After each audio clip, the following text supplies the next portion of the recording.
Vote चोरी को लेकर लगातार फालतू की बातें करते हैं वो लोग जिनके पास में वोट है ही नहीं। जो व्यक्ति ईमानदारी से जिसने मेहनत की है और ईमानदारी से जिसने सही तरीके से नौकरी प्राप्त की है और जो 33 वर्ष की उम्र जिसकी पार हो जाएगी उसको जीवन में दोबारा अवसर मिलने वाला नहीं है। इसको ध्यान में रख करके हमने जांच की, दोषियों को दंडित किया। वोट चोरी को लेकर लगातार फालतू की बातें करते हैं वो लोग जिनके पास में वोट है ही नहीं।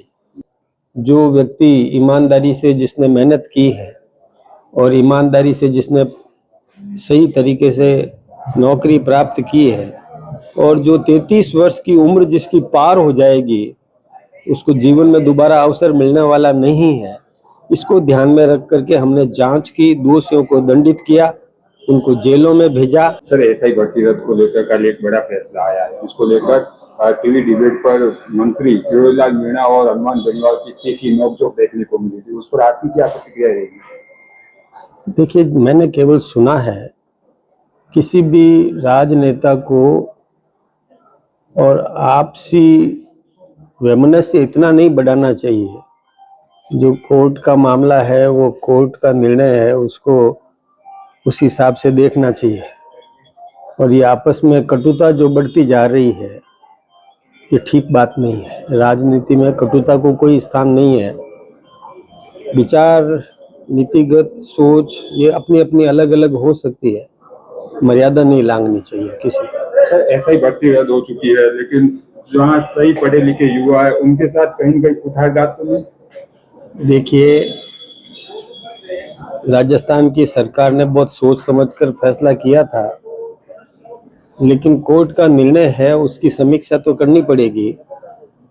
कोर्ट का निर्णय स्वीकार्य है और उसके बाद भी उसकी विवेचना करके कानूनी आधार पर क्या कर सकते हैं वो राजस्थान सरकार जनहित में और सबका ध्यान रखते हुए निर्णय करेगी। किसी के साथ कुठाराघात नहीं हो यह प्रयास किया जाए। एसआई भर्ती रद्द को लेकर लगातार तीनों पार्टियां, चाहे बीजेपी की बात करें, कांग्रेस की बात करें या आरएलपी की बात करें, क्रेडिट लेने में लगे हुए हैं। जब भर्ती रद्द हुई है हमें कोई क्रेडिट नहीं लेना है। हमने कोई क्रेडिट लेने की कोशिश भी नहीं की है। हमारी पार्टी ने ऐसा कोई प्रयास नहीं किया। हमारी पार्टी ने वही किया, हमारी सरकार ने वही किया जो जनहित में हमको ठीक लगा। हमने ये भी सोचा था कि जो व्यक्ति ईमानदारी से जिसने मेहनत की है और ईमानदारी से जिसने सही तरीके से नौकरी प्राप्त की है और जो 33 वर्ष की उम्र जिसकी पार हो जाएगी उसको जीवन में दोबारा अवसर मिलने वाला नहीं है। इसको ध्यान में रख करके हमने जांच की, दोषियों को दंडित किया, उनको जेलों में भेजा, दोषियों को जेलों में भेजा। हमने वही किया। अब कोर्ट का निर्णय है, उसकी विवेचना करेंगे, जो उचित निर्णय होगा करेंगे। वोट चोरी को लेकर लगातार फालतू की बातें करते हैं वो लोग जिनके पास में वोट है ही नहीं। और मैं तो एक, आप यदि चैनल के माध्यम से समाचार पहुंचा सको तो राहुल गांधी और उनकी टीम की बुद्धिमत्ता पर सवाल उठते हैं कि वो नरेंद्र भाई मोदी जी के माताजी के नाम से और अभद्र शब्दों का प्रयोग कर दे। राजनीति में इससे हल्का स्तर कोई हो नहीं सकता, इससे घटिया कोई स्तर हो नहीं सकता।